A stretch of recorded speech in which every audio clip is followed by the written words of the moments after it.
It's a very, very innocent, innocent story, right? David killed Goliath, and thinking about it, David went to that battle with just his tools, the tools he was used to, the sling, and he was able to bring down the giant. But what else did he do? He needed to take off, decapitate the giant. How did he do it? He used the giant's own tool, his own weapon. So, take home lesson for us there. We can also use the devil's weapon against him.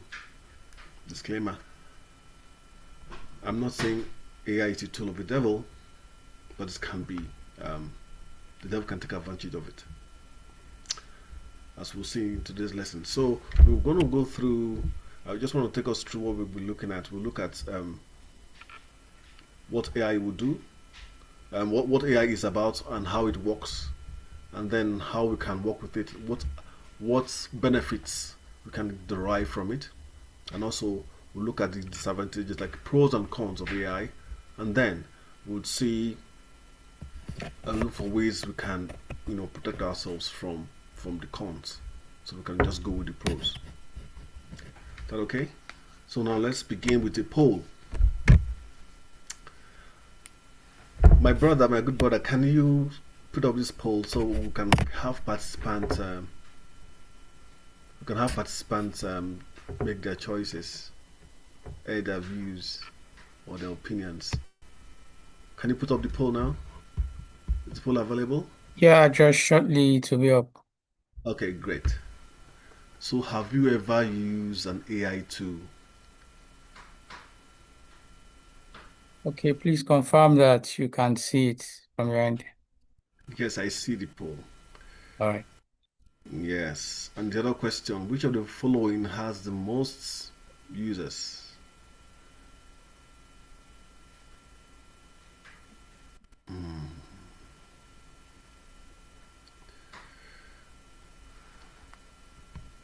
Let me give us the next 30 more seconds to answer the poll, and then we'll move forward.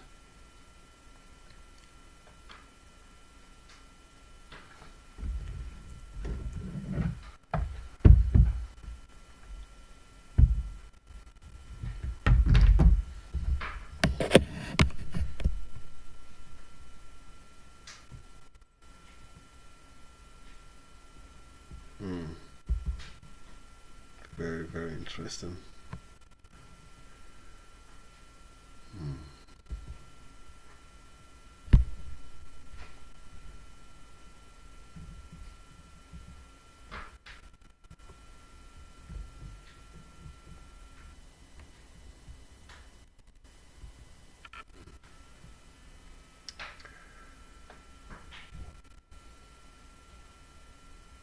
Okay, 5 more seconds.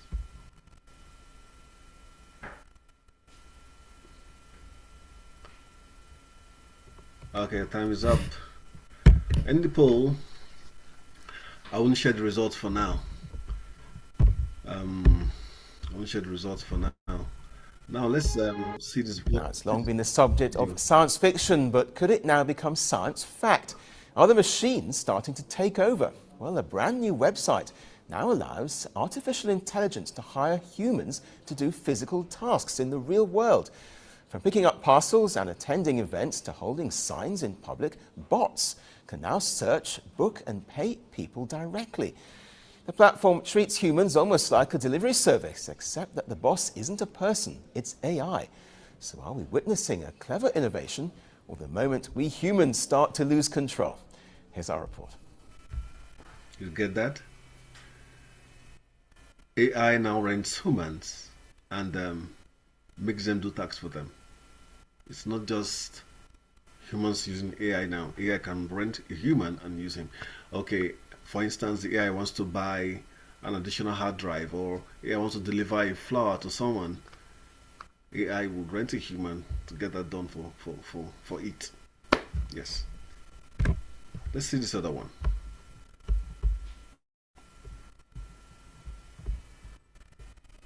Now, it's long been the subject of What is artificial intelligence? It is the ability of a digital computer or computer controlled robots to perform tasks commonly associated with intelligent beings. The term is frequently applied to the project of developing systems endowed with intellectual processes, characteristics of humans. So, a human being created a system of rules in a computer and give so that system of rules gives the computer ability to take autonomous decisions, perform tasks like a human. Most of them are specialized tasks, and some others are, are generic, right? So that's what AI is. It's actually a combination of data, of algorithm, model, and then it goes on to make its predictions or perform its tasks. We'll see more on this in a bit.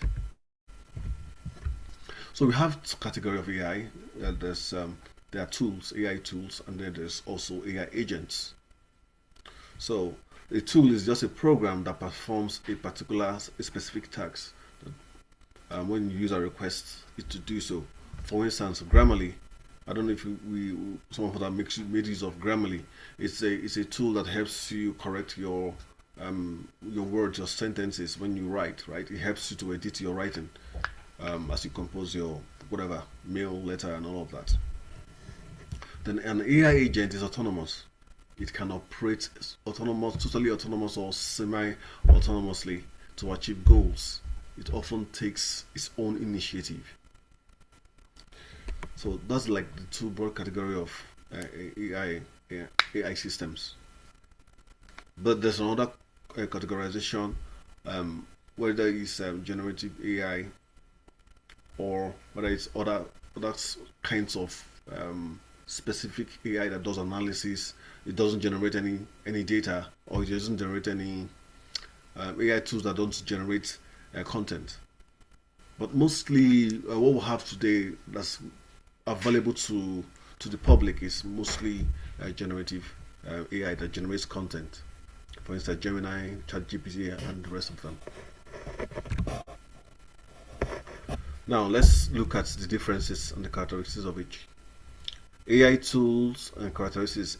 The AI tool is reactive, not proactive, right? So it waits for you to tell it what to do, and it goes on to do it very, very well. And as a software engineer, we develop a lot of them that does this kind of activities. It doesn't act independently. It's narrow in scope. I remember a time where I wrote, I don't call it an AI, but it's a to a great extent intelligent system that was paying waiting on a website. It goes to crawl on the website until a certain condition is met, and then it sends me a text message. I actually forgot that I did something like that until the day I was walking out of the office that evening, and then I had a beep on my phone. I picked it up. I saw the text message. I had to look at it again. I actually forgot. I looked at it the second time and I said, wow, okay, it's time. So I quickly ran back and did the tax. So things like that could be very, very beneficial for us to use things like reminders, schedulers, and all of that, tax schedulers. And then for AI agents, it can perceive its environment, you understand, it can take decisions, it can make decisions, it can plan, it can run continuously. You can also decide to terminate it. For instance, self-driving cars, right? We have the baby AGI, we have the customer service chatbots. You chat with a customer service chatbot and it can go to create an account for you after analysis and chatting with it and making a request. It goes and create a bank account for you. So there are lots of possibilities and lots of advantages in using all of these AI systems. Now let's consider the fact. First of all, let's do a disclaimer. AI can be a very, very good tool, especially for ministry, and we do not forbid the use of AI at all. We do not forbid it. So let's go deeper into how AI works. So it is first of all dependent almost 100% In fact, 100% on data input. Data is the information you want it to analyze. For instance, my bank details, or all my emails, can send it to it and use it to train. Or for instance, all the movies in the world. Or for instance, you can train. There's actually an EG app, EG AI app currently that we have in Seventh Avenue Church, an AI that has been trained using all the EG material.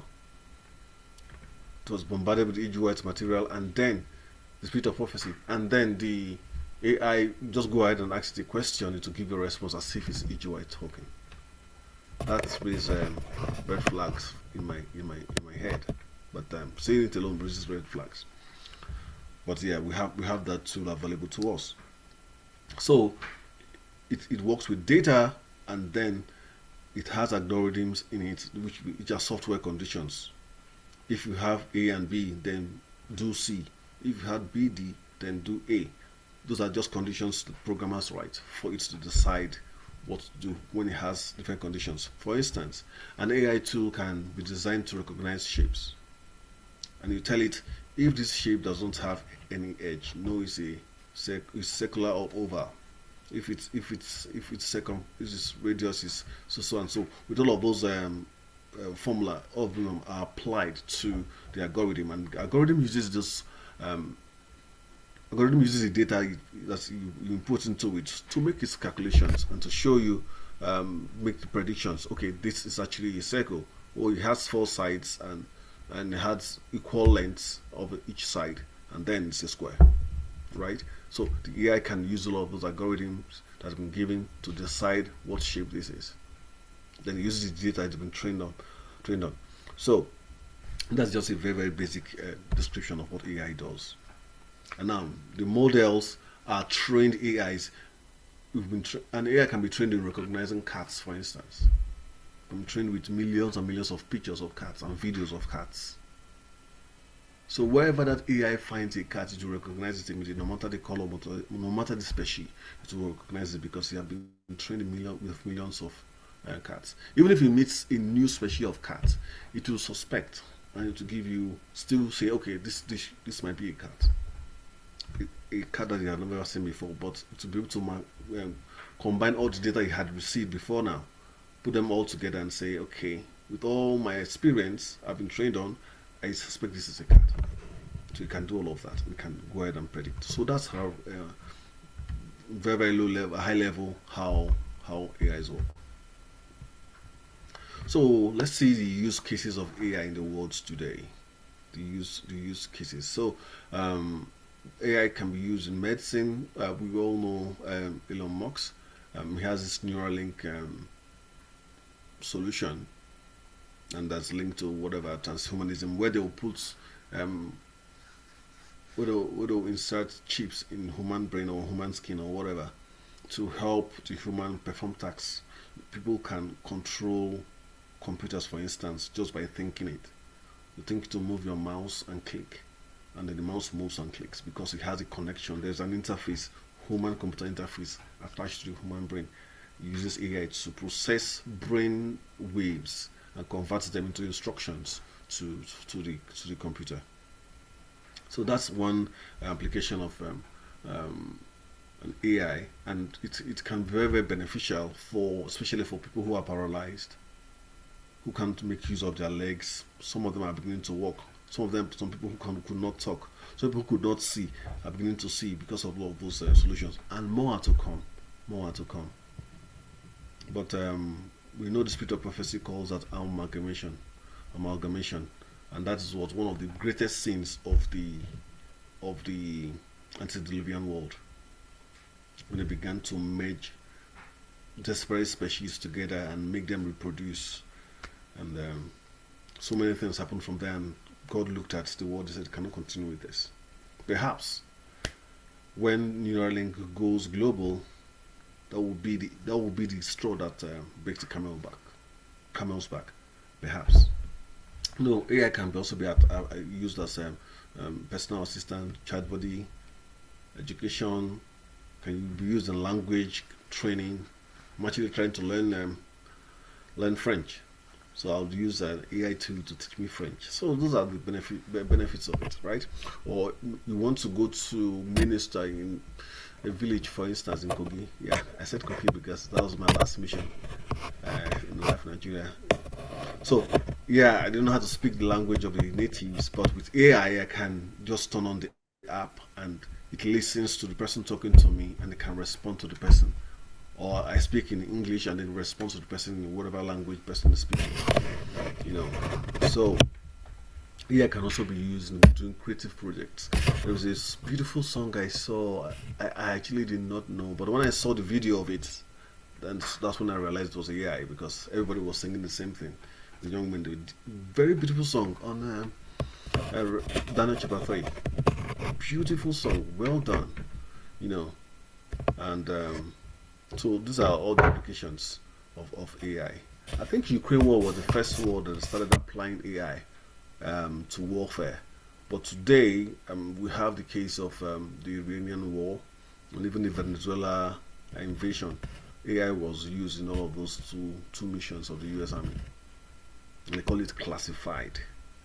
AI was used to identify the positions of enemy and targets, and they hit them perfectly well. And the enemies, wow. Do you understand? So AI can be very, very beneficial in lots of ways. Although for war application, we won't count that a benefit, but yeah, it enables man kill a fellow man too easily for comfort. Yeah. So let's see use of AI in ministry. How can we make use of AI in ministry work? Can go for mission surveys and use AI to be able to, find out what's the demographics of this place we are going to, what language do they speak, and how are the people. Those information are very, very important when going for ministry. Find out more details about the people, or okay, what's the population of this place? Okay, how many people do we need to bring? What are the accommodations, the locations that are suitable for this mission? Yes, you can do all of those with other tools, but AI makes it way easier and puts all of those information together for you. You can use it to generate videos and music for mission work, right? Ministry. Great, like the music video I was talking about was generated by AI, and it's so beautiful. The message was sent. I shared it with some folks, some from friends, my university group, and they were impressed. And they were not impressed with the video; they were impressed with the message that was passed along. So it was a good one. Yeah, like I said, AI can also be used for research and translation. It can also be used for tone and sentiment analysis. For me, that's like the most important one. For me, that's the most important um, use case for me. Tone and sentiment analysis, because I've tried to put something on some platforms. I'll mention their names right now, and immediately it's censored. So, but with AI tools, you can use AI tools to to find out before you post if the message will be censored or not by that platform. So AI tools will have an idea of, okay, this platform uses this kind of censoring algorithm, and they will be able to like give you suggestions how you can soft tone, you know, downplay some things. And if the message is still conveyed after downplaying it, those things, then well and good. But I will not, by God's grace, downplay the core gospel because of AI. So as much as possible, we'll find out if our messages are in tune with are accepted in the solution, in the platform. If it's not accepted, then we can tweak it a little bit. AI helps us do all of that. And then so those are some of the use cases. This is not by any means a wholesome application. We can go all day trying to bring out applications for AI, even in ministry. Now, we had a poll. Let me see if we can pull that poll out and see. Let's see. Okay. Let me see if we can bring out the responses to that poll. Polls. Let's see. I have some people here saying they've never used AI. Sorry to disappoint you. That is a lie. You have used AI. Yeah, the way it's prevalent in our society today, you almost cannot do without using AI. If you have a phone, you are using AI already, or AI is using you. If you have a phone, either you're using AI or AI is using you. Okay. If you're on the email, if you have an email and you've visited the email at all, you have used AI. Because if you have a browser, in fact, that you're on this Zoom platform, you're using AI already. I just saw a pop up here that says AI recording whatever, and I click OK, go ahead, because there's no other option. You cannot reject it, and that's one very poor thing about the whole system. Most times you are just informed about what is happening to you and whatever you are doing. No no consent, so to say. But they'll call that consent, but you just have an OK button. You don't have a decline. You must accept it. So I see healthcare and diagnostics. No, nobody chose that one. But we have educational and tutoring as the highest. We have 50% of the responders chose that one as the most users, the most application for AI in that list. But sorry to disappoint you again. The most used AI tools in the list, or AI system in the list, is the companion chat and emotional support. Companion chat and emotional support. You can see from a chart here. These are how people use AI mostly, right? You see, companion chat out of the whole is 15%. Although we have journaling, personal planning as highest usage, and that's for AI. The way you use AI, you think you're using it, but it's actually getting data from you, learning, studying you, trying to improve itself with your own data. That's what happens with all of those journaling softwares. And then yeah, emotional support is a very big one. Creative project is good though. Emotional support is a very great one. Lots of people. I have when I was having this study with a group here in Canada, one of our participants said that she had a friend that was always telling had a friend that was always telling her about another friend, and she was wondering, okay, so a day came that she visited that friend, and all of a sudden she heard a voice in the room calling her by name. Grace, you're welcome. And she was like, what's going on here? Who's the person? I'm looking for the person. So it was a tab.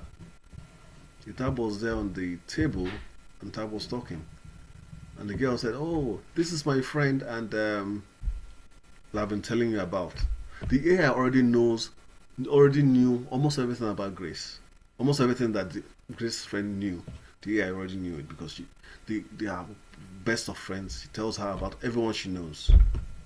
Tells the AI about everyone she knows. And Grace was shocked that day, and she told us the story. And she's an Adventist, right? We were shocked that she confessed that she was convinced that she needed to have the same app on her phone because she saw the way it was giving her friend comfort, and she was convinced that she had to install that app on her phone and use it too. And that was like 3 days before we had the program, that webinar. So what happened was that she said no, she was not going to do it anymore because we had already brought enlightenment to her. So that was one of the benefits of these kinds of programs. Some of us might not know, some people might not know, and delve into illegal use or unadvisable use of these tools.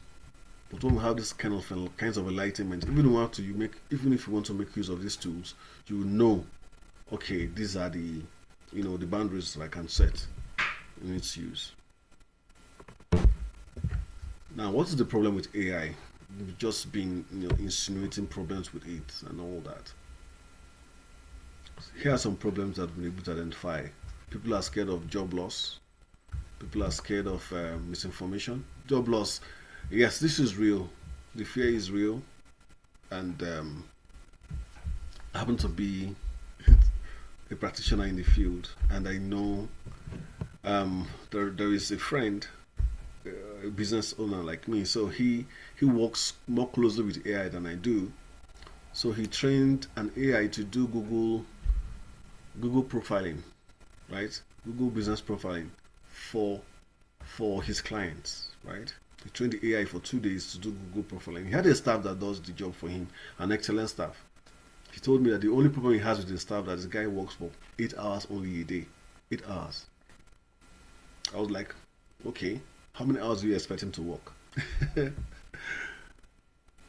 But he said AI works 24/7 and it cost him just $200 to use AI. Do you understand? So job loss is real. Although he says he's not going to fire his Google profiling expert, but he just uses him to review what AI has done. You know, so the experts in the field might be able to retain their jobs, but every other person goes. So a job that would normally take 5 persons to do, AI can let about 4 persons go and just be the one. Leave 1 person to do reviews, because the job that a human can do in 8 hours, the AI can do it in 30 seconds. You know, so business owners no longer see need of having so many people, especially in Canada and the US. Those is picking up the momentum in those areas. Misinformation is real because we see videos of people that have never said anything like what the AI said they said. You'll be so shocked. I've heard sermons from Randy Skeets. I've heard sermons from Steve Ball. I've heard sermons from Conrad Vine. Conrad Vine's case was the most spectacular one. I was actually deceived. I was watching this sermon. I was like, wondering, this is sounding somehow. It's not very, very in line with what I know that we believe. And it's because from what he said, like when the devil appeared to Jesus Christ in the wilderness, it's from what he said that Jesus Christ was able to identify that this is the devil, right? From his statements. So from what Conrad Vine was saying in that sermon, I looked at it again. I said, Conrad Vine is saying this kind of stuff. And I said, okay. Then I now studied the video more closely. I paid more attention. And I noticed that he was just oscillating between one place and the other. And when it gets to some point, the video glitches. And then it continues. And then it glitches. And then it continues. It always glitches at that point. And I said, yes, this must be AI. And I went to the comment section and I saw AI. Okay, so we already identified it. Do you understand? So there are lots of videos that people watch. There's a popular YouTuber that shared from Ghana. He shared one video of who is that? Who was that? I think it was McFinley or no, Randy Skeet. A video of Randy Skeet preaching, and the YouTuber said, "Oh, Randy Skeet has just released this sermon." I went through the sermon. I was like, "Wow." So you should have known that this is AI generated. It wasn't Randy Skeet. You know. So there are lots of things. Imagine the kinds of things AI can do if it wants to be very, very. If it wants to be bad, if it wants to be used for malicious reasons. People can make use of it. It can also make itself do malicious things. For instance, ethical issues. Let's continue. So don't spend much time here. Ethical issues. You know, giving information is not supposed to give, or performing tasks is not supposed to perform. And for instance, there is the director for AI alignment in Meta.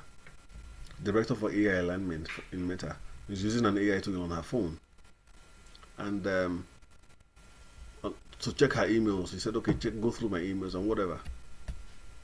The AI just sent her a message. Okay, I am going through the emails and I'm deleting all the emails before 16th of February. All emails before 16th of February, AI was already putting them together and deleting all of them. She gave it the instruction, stop, don't do that.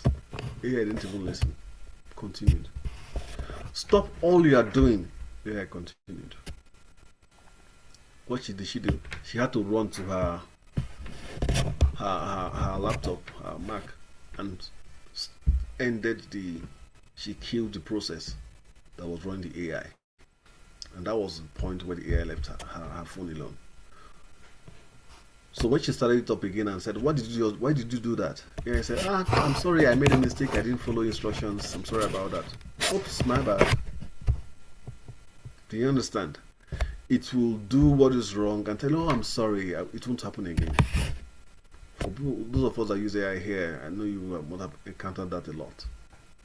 Don't do this. It will violate that instruction and go ahead and do whatever it wants to do. So it really cannot be trusted. Security risks are there. Then it can give power to the corporate organizations so much because it harvests sensitive data and passes it on to whoever requested, especially those who are in control of it. Then because of AI, people can also lose their skills. For instance, writing skills. A lot of students nowadays don't know how to solve their problems, their maths problems, their physics problems, because they'll just throw the question to AI and AI gives them the answer and they send that answer to the teacher. There was a lawyer here in Canada that lost her license. Why? Because she was looking for precedents in the case, and then just threw the case into AI, and AI returned with beautiful precedent. Oh, good! I'm smashing this. She took it to court and presented it, and the judge said, no way, that precedent does not exist. They went through the records, searched, and they could not find that case. It was the case it cited as precedent. So they now asked her, where did you get this one? She said, oh, I got it from AI. And she lost her license. So loss of control, yes, it can also result to loss of control, because when you give your control over to AI, what control do you have for yourself anymore? You do not have any control, because you can give it all the configurations and settings, all the instructions. Don't do this, don't do that, don't do this. Like I said earlier, it is good at violating instructions. It has a mind of its own and it can do whatever it wants to do. Then another reason why people have problems with AI is they don't understand its use and how it works, and they are scared of it, and which is true. Privacy concerns, which is obvious. Do not put your private data, your personal data, your sensitive data in any AI tool at all, because you're not sure what happens there. The creators of AI do not even understand what happens there. Decades, Hollywood has imagined what might happen if AI went rogue. From Stanley Kubrick in 2001, A Space Odyssey, to The Terminator, to Ex Machina. But my next guest says this isn't science fiction anymore. Writing an op-ed in the Wall Street Journal warning that AI has learned to bypass commands from humans when asked to shut itself down, even resorting to blackmail in some cases. With me now is Judd Rosenblatt, CEO of the software development company Agency Enterprise Studio. These behaviors are fairly concerning, because it means that as AI gets more and more powerful, and we just don't actually understand how AI models work in the first place, the top AI engineers in the world who create these things, we have no idea how AI actually works. We don't know how to look inside it and understand what's going on. And so it's getting a lot more powerful, and we need to be fairly concerned that behaviors like this may get way worse. We don't understand how it works, and yet it's forced on us.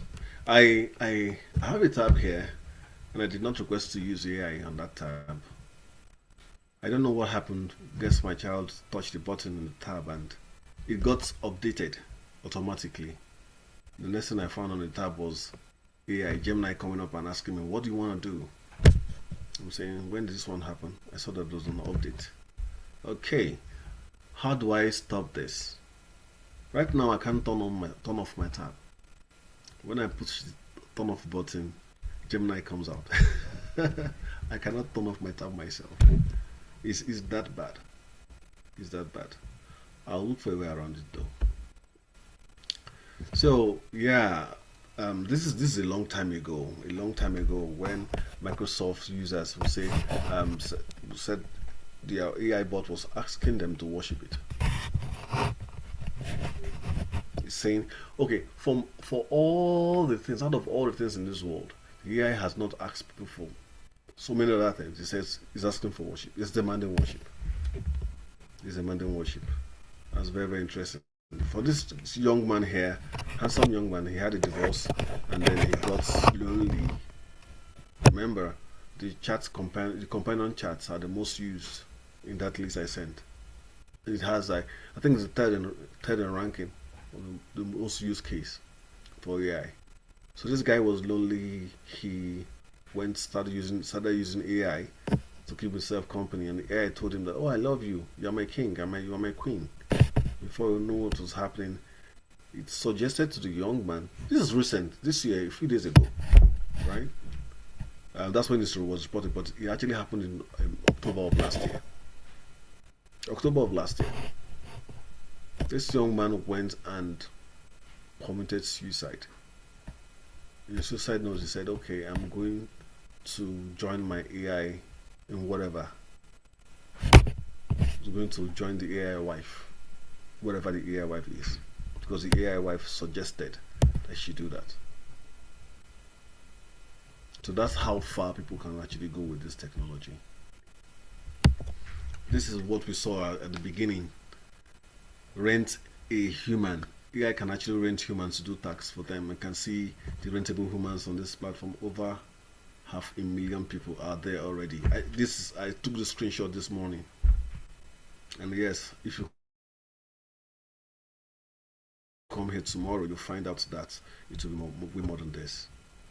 AI can send them to go deliver flowers or go buy something from me, go get me a card, go do all of that. And they go and do, and the AI will pay them in cryptocurrency. That's what's going on in our world today. A recent poll by EduBirdie, that's an essay writing service, found that a quarter of Americans in Generation Z, those born between 1997 and 2012, believe that AI is already conscious. You might think that this is an odd finding by some weird company, but it's roughly compatible with other polls in the United States that found already last year that about 1 in 5 think current AI is conscious, at least to some extent. Reasonableness of large language models causes other problems. In the past months, we've seen numerous reports of GPT users who develop mental health problems. The New York Times, for example, reports the stunning case of Allison, a 29-year-old, presumably American mother of 2. Allison began spending many hours a day using ChatGPT, communicating with what she felt were non-physical entities. I'm not crazy, she said. I'm literally just living a normal life while also, discovering interdimensional communication.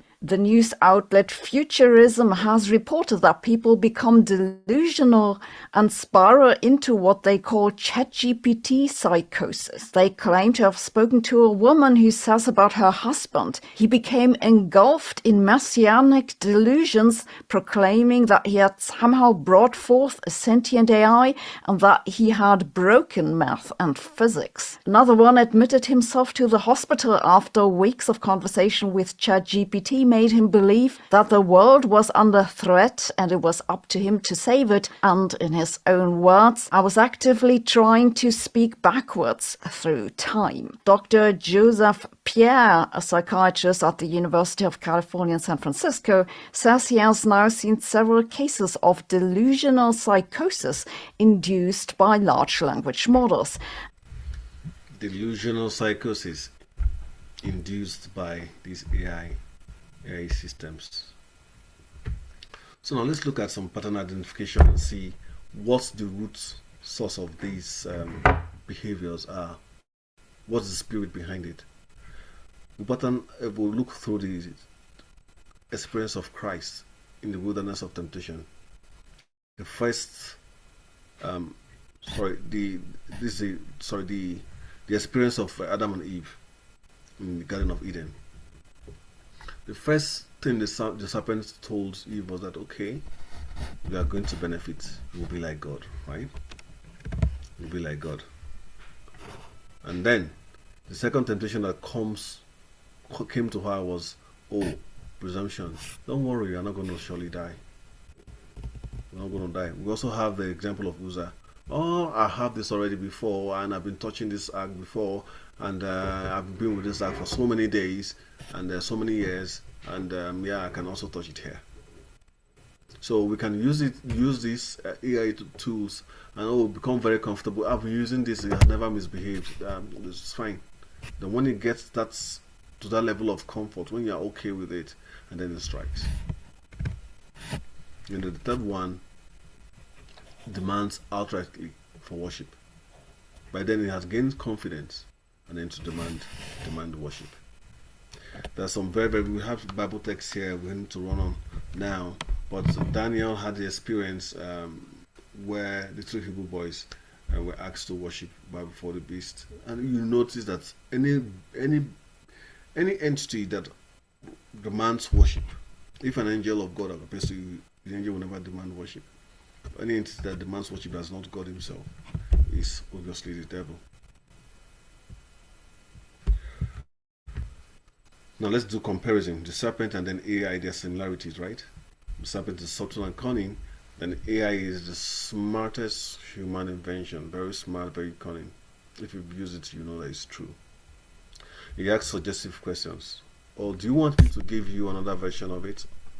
Satan does that too always. He also asks suggestive questions. Has God said that you should not eat any of these fruits in the garden? It's actually a leading question, leading you. You think you're actually in charge of this conversation, but no, it's actually leading the conversation. The promises of higher consciousness and self-indulgence. AI also does that. It promises higher consciousness.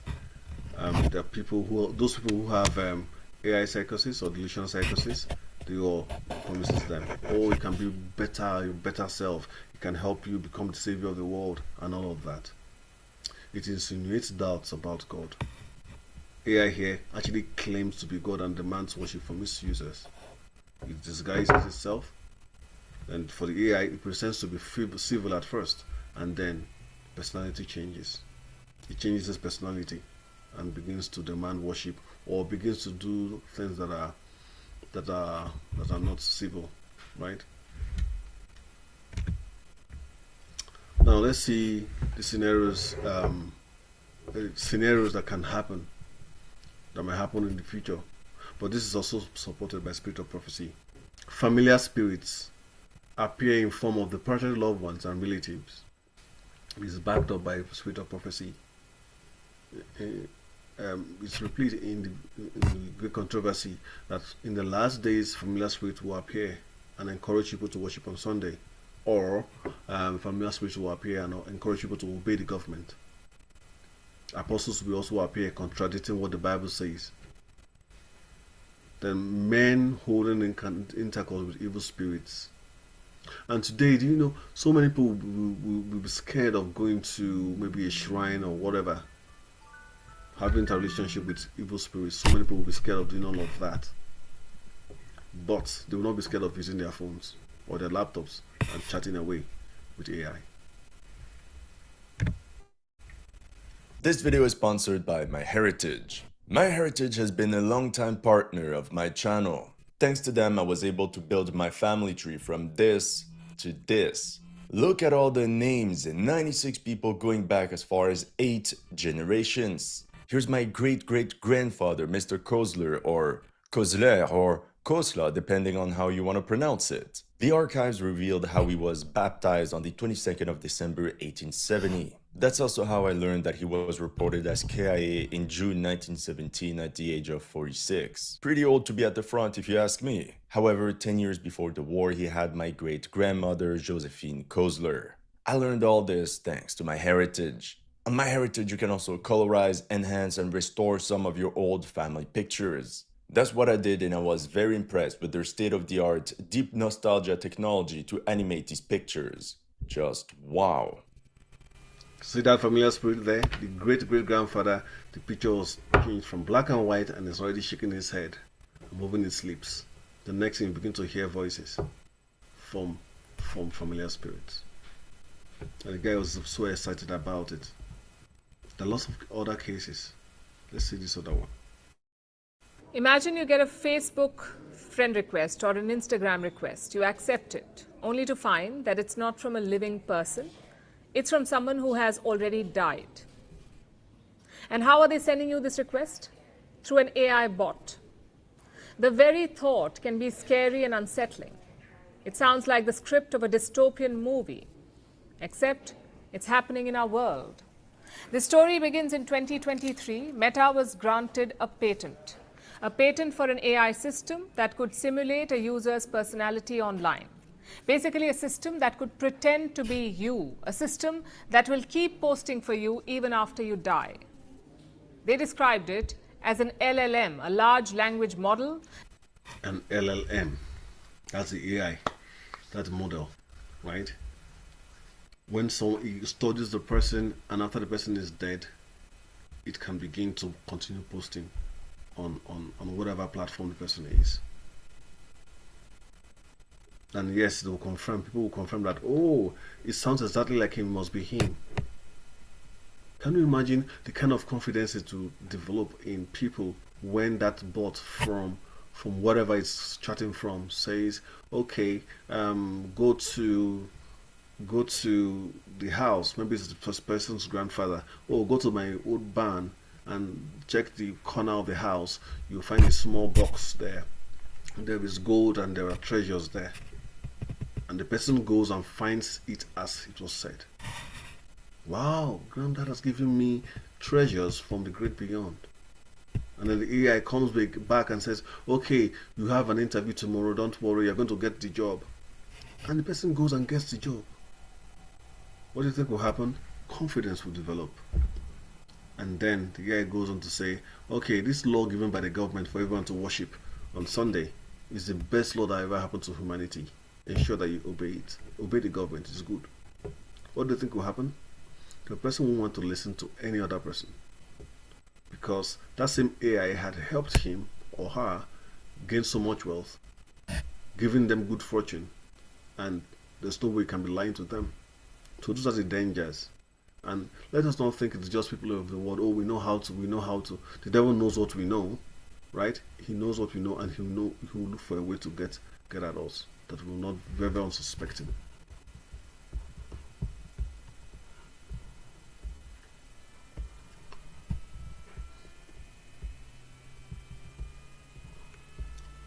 Imagine you get a Facebook. Sorry.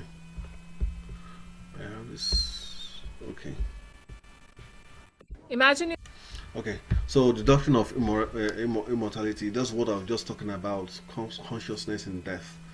And you shall not surely die. You see all of these things coming back to play. These are the scenarios I just played for us a while ago.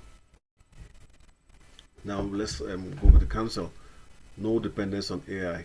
Because if you depend on AI for writing, you lose the skill of writing. It's innocent, yes, but you lose the skill of writing. We don't forbid AI usage, but you need to, caution yourself. You need to put set boundaries on the things you do with AI and things you don't do with AI. Okay? Definitely do not write a sermon with AI. You can use AI for research to look for, okay, where does the Bible say this? Something like that. I remember this quote, this Bible verse, but I don't remember the book or whatever. Send that to AI and it can help you get it. And that's a great usage of AI in writing sermons. But not that AI will write the sermon for you. You can use it for content moderation or analysis and all of that. Looking out for the sentiment and the tone of your write-up. But if you decide to go all the way and say, okay, this is an EG-wide AI and it's going to give me whatever I ask it. It has been trained and the temperature is 0 and it's going to give me everything I didn't put into it. You might be surprised. Yeah, in the year 2010 or 2011, it's a long time ago, that was not AI. It wasn't AI. I was working in the office with my colleagues and I was working in the bank then. Two of my colleagues sitting across the room from me, the same decks. One said, Tony and Obi, Tony said, Obi, I need some money. Can you send me 2005? He said, okay. He sent it to him with a mobile app. And Tony received 2005 from Obi. And when he checked the notification that came to his phone, it said, congratulations, Tony. You have just sent 2005 to Obi. Do you understand? Obi sent 2005 to Tony. Tony got the message. Tony sent that he gave Obi 2005. 2,500. Do you know we're very shocked? Because it is us that wrote the code with our own hands, the software code. We wrote it. It's our own system. Do you understand? So it sends shivers through us. That's why when I hear people talking about AI and software, I'll tell you it's not just AI. All softwares can be hijacked. And yes, what was happening then? Our servers were, lacking resources, was down on resources, and was misbehaving.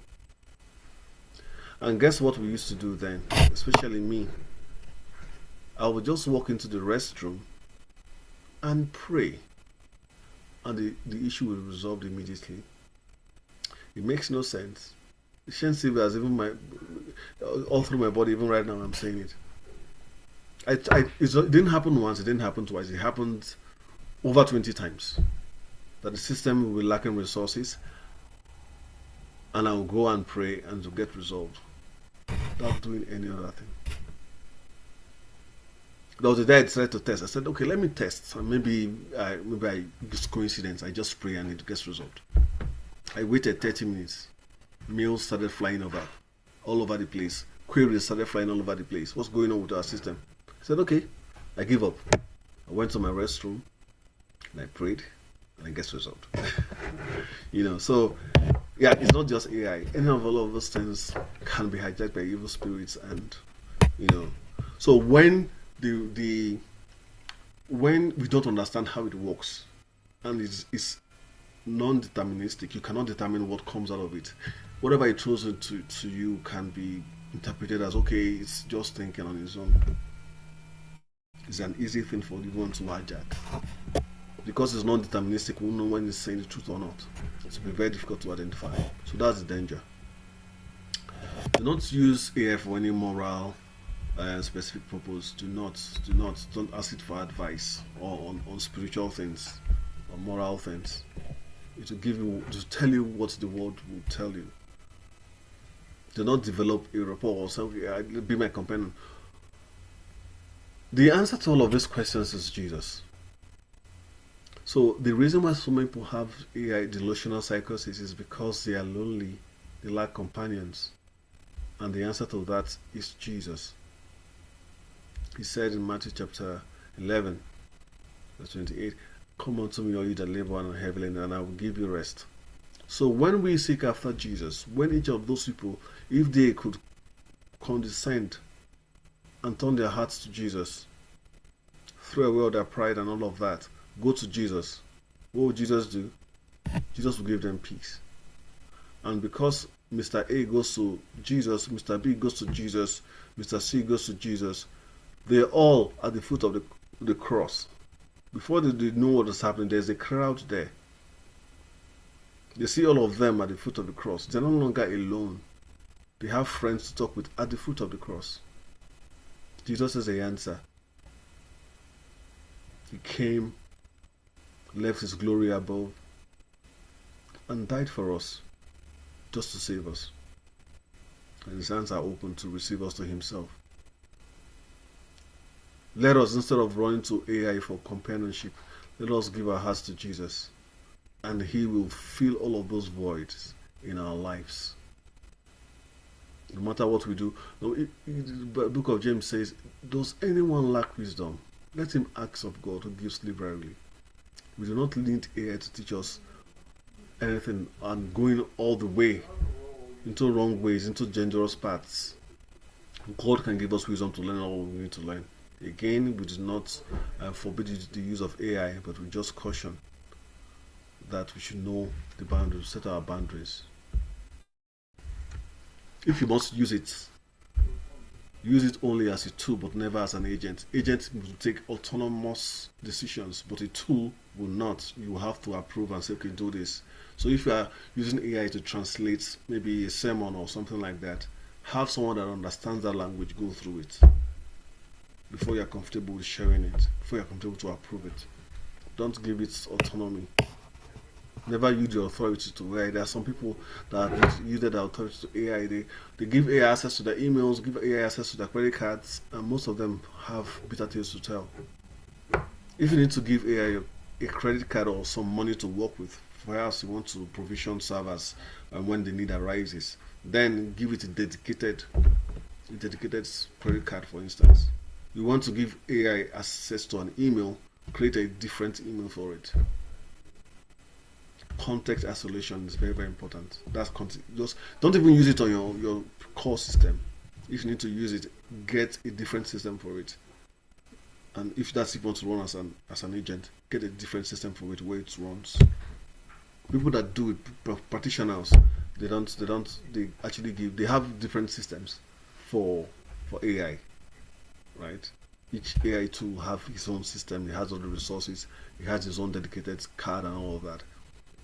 So we don't get ourselves into trouble, especially because of security reasons at that level. So let's wrap up at this time. So the spiritual manifestations that will come through this AI bots are real. You can see it's already happening. My heritage, what the guys and the young man's great grandfather was already doing. A picture starts moving its head up and down, and then the next thing you hear will be a voice, and that will definitely be the voice of the devil.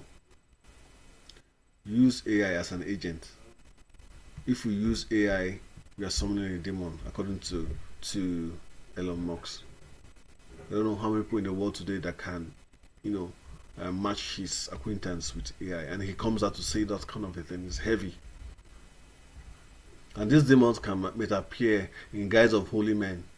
They might appear as very, very good friends, and they initially give very, very beautiful advice, beautiful counsel, just to gain your trust. As soon as they gain your trust, they begin to unveil who they really are. AI can be a tool for efficient mission planning, and that is very correct. You can do analysis with it, you can do translations with it, you can do lots of great things with it. You can use it to get mission ideas. You can get ideas with AI, but do not be dependent on it. Put on the whole armor of God, according to Ephesians 6. Put on the whole armor of God to protect it from the wiles of the devil. James 4:7, resist the devil and he will flee from you. Yes, it could be demonic, but we are not supposed to be afraid of it. We have greater power in us. The angel of the Lord encamps around those who fear him and delivers them. Now it's time for questions and maybe comments if we have.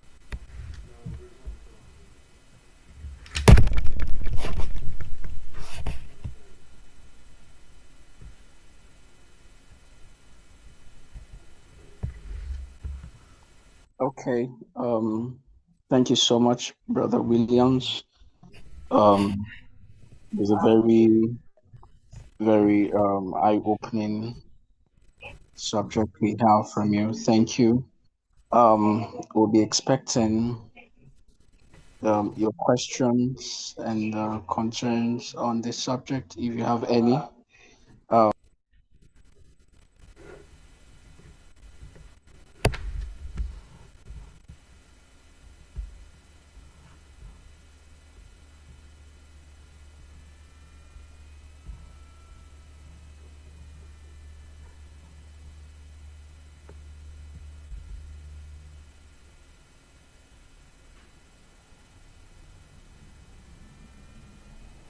Is that question?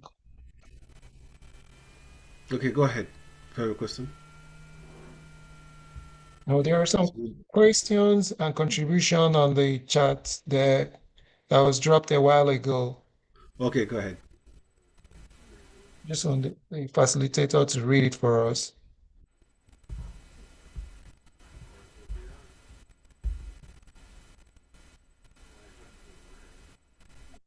Okay.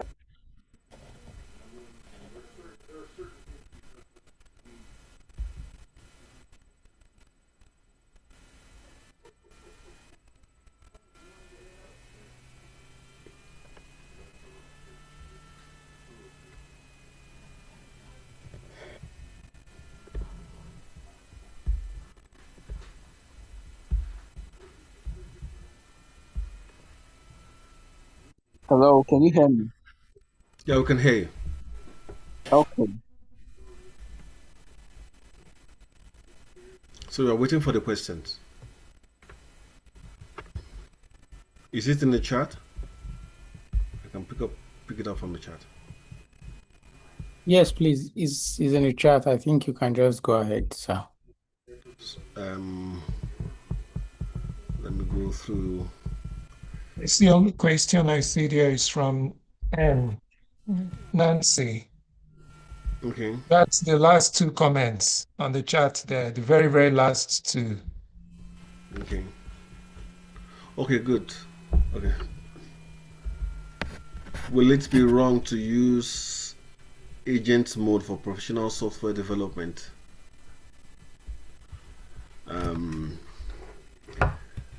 This is my opinion, and perhaps it will depend on the policy, AI policy of your team, of your company, of your establishment. But I'll tell you off the top of my head that context isolation is key.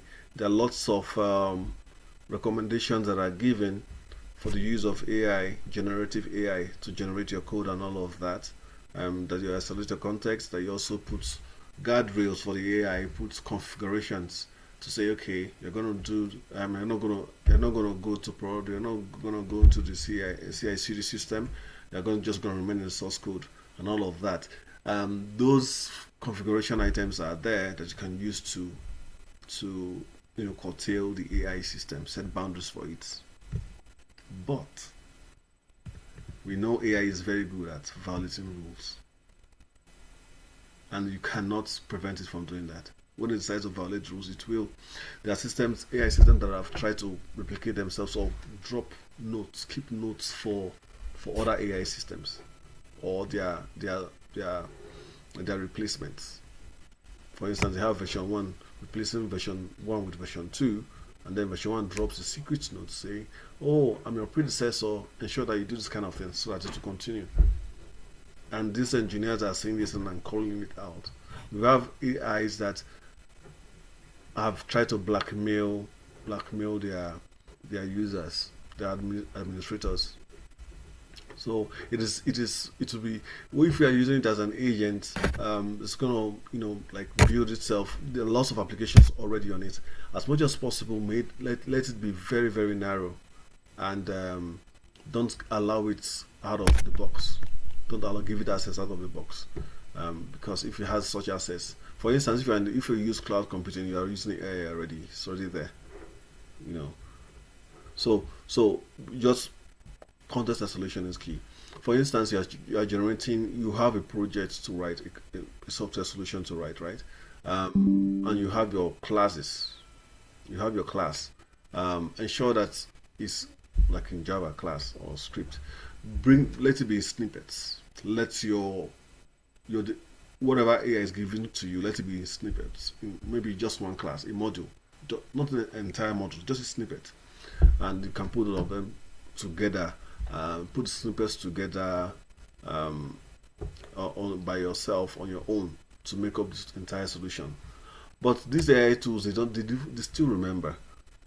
So when you have business logic, don't code business logic yourself, because it may give you the actual thing you want and you are happy, but you don't know who else will get that information. So if you have business logic and that are unique to the establishment, you might be giving it away to the whole world by using AI to code it, to develop it. So that's the caution there. There are things you can do like boilerplate code. Yeah, I can use AI to do all of that. But if you're going to write business logic that are unique to your system, do not use AI tool for it. Most times I've noticed that it's even faster to do those kinds of things with by yourself. I've tried to use AI to develop to convert to generate a PDF once. I did it for about 5 hours. I was trying to use ChatGPT to generate the code for it. It was tough, about 5 hours. But if I was writing it by myself, in less than 2 hours, I'll knock it out. Do you understand? So, because it keeps giving error. I just wanted to play along with it to see how long it will take me and the right. So I'll be able to do all of this analysis, right? So I was just playing along. It always give wrong answers, and I'll say, okay, no more wrong answers. Get it right. So, okay, don't worry, I'm going to give you the right one now. And it goes on and leaves just one small thing. Oh, just a small thing, and I ask it to fix it itself. I'm going to fix it. I could have fixed it myself, but I want to do it itself. I'm going to fix it. It fixes that one and gives you another big problem elsewhere. So that's how a lot of these things are. And I just waste your time. You're better off using doing some of these things yourself. But for boilerplate code, fine, go ahead and do it. Wow. Thank you, Yeah. sir. I just wanted to read the contribution from her. She says, "Thank you so much for such excellent information shared. May the Lord help his people not to be too excited about AI so as to make an idol of AI, but apply the necessary balance as in every other thing. To add, we need to cross-check its content of quotes from AI. Recently, I found out the AI misquotes the Bible and SOP every now and then. Yes. Also, I recently saw a software tool called Sorcery AI, playing with the words and making sorcery look less evil. Sorcery as in witchcraft, spelled Yes. like sorcery. The enemy is getting bolder. Yes. Yes. And, It's getting bolder indeed. Thank you so much for that. And I and see then, a question here. Okay, he's asking me to speak on purchasing humanoids to help with routine tasks for home for time saving. I unless it's a very very narrow thing.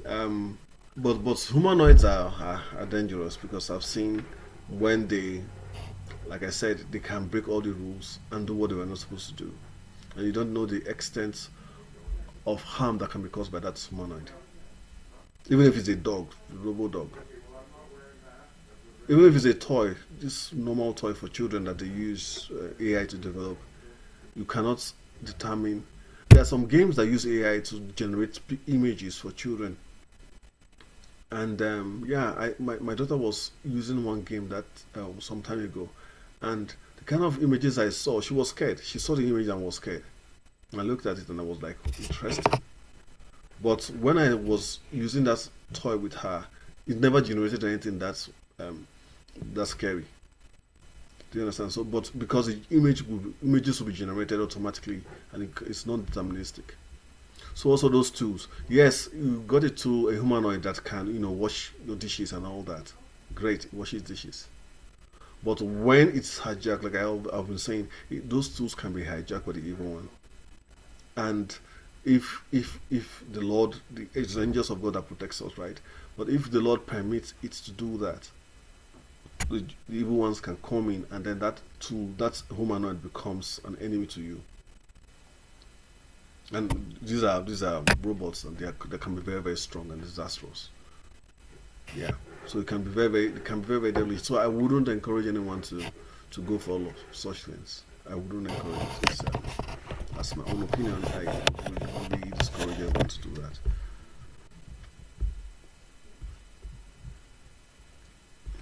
Let me see if I have another question here.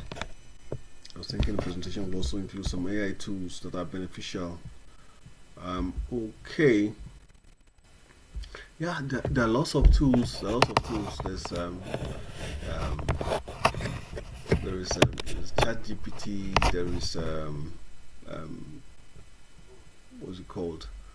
The Grok, and there is Gemini AI. There is a tool for the one for generating images, the one for generating code, which is Cloud. There is OpenClaw. That's the one for scheduling tasks and all of that. So building workflows. So there are lots of tools out there, and every day they create one. They create more. So you can just go do your research properly. I won't recommend any of them. I'm not going to recommend any of them here because none of them, I cannot say any of them is safe. And the one that I can say, okay, this is safe is like Grammarly. those are tools, not these are tools, not the agents, right? And Grammarly can just correct your words and all of that. That one I can recommend it to you, but I wouldn't recommend any agent, yeah, AI agents in this place, because I won't be able to confirm okay, this guy is good and it will not misbehave all the time. Yeah. So yeah, for tools like Grammarly used for writing, they're the ones that are used for generating images. I don't remember the name. The name is escaping me right now. But yeah, there are lots of tools for video editing. Even Canva that I'm using for this presentation is AI powered. You can generate lots of images and videos using AI. I actually generated a video with Canva last year, at about this time last year, and it was a video of the devil. It was horrible. I asked him to give me a video because I think I was preparing for a presentation, and I said, okay, give me a video of Christians praying. If I show that video to you, I have it in my Canva account, you will be shocked. It was a picture of the devil. There were people there, two persons praying, and the third one left the praying group and looked me straight in the eyes and gave me a very, very scary smirk. I have it in my account, but I don't want to share it. It's looked away from the prayer group. This was supposed to be a video that shows the people praying together, right? This character, he looks different. He looks like an authority there. He looked away from the prayer group and stared me right in the eyes and gave me a very, very scary smirk. I was like, wow. And I gave it the next thing I did was generate a video for me that shows the devil burning in hell. That's what I did, and he gave me a video of firewood, a bonfire. I was just laughing, So these things are real. These things are real, and the AI is everywhere right now. AI is everywhere. They're even using it for warfare. Usually, if you have your email, this Zoom that we are on, there's AI on it, and they've already tagged me already because I'm speaking against them. you know, it's good for some things. But let us, if you are if you are dining with the devil, some people would say, "Oh, use a long spoon," but that food can be poisoned. So no matter how long the spoon is, the food is already poisoned. So you can use the AI like a psychopath that you are, and that's been incarcerated in the prison, and you just release him to come and assist with resolving a crime, right? You can use the AI like that because you know very well that this particular person is going to be looking for a way to escape or looking for a way to betray you and all of that. So bear in mind that the AI can betray you. Bear in mind that the AI can harm you. So if you are going to use it, you must use it. Use it with such caution, and just pray for wisdom. May God help us in Jesus' name. I think our time is up.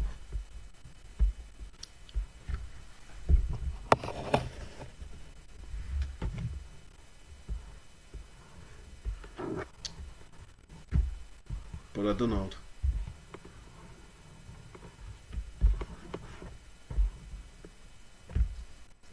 Okay. Do I still have any? Okay. Thank you so much, Brother Williams. And thank you everyone for participating. Thank you for the questions. Thank you for the patience to respond to the questions. I believe we have gotten a lot of value from the time invested. Just a quick recap. The speaker mentioned that the safe AI tools to be used are the ones that are used as tools and not as agents. So let us take note and stay safe. There's also the mention of how AI agents can disobey instructions and just do what they want to do. And this is the spiritism side of AI that is paramount now, and we have to watch out for those things. The the lesson is so rich, and there's just so much to talk about from it.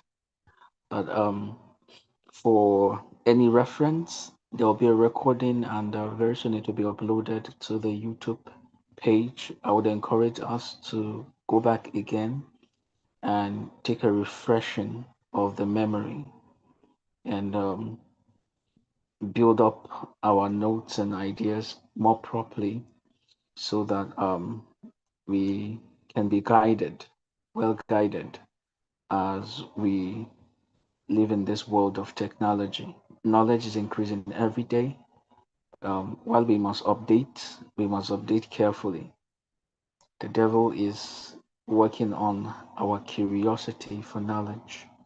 And if we lose our God, we will be Satan's, we will be in Satan's nest. The Lord wouldn't want us to be like that. The Lord will help us and bless us tonight. Amen. Amen. So I would invite Sister Nana to lead us in the closing prayer.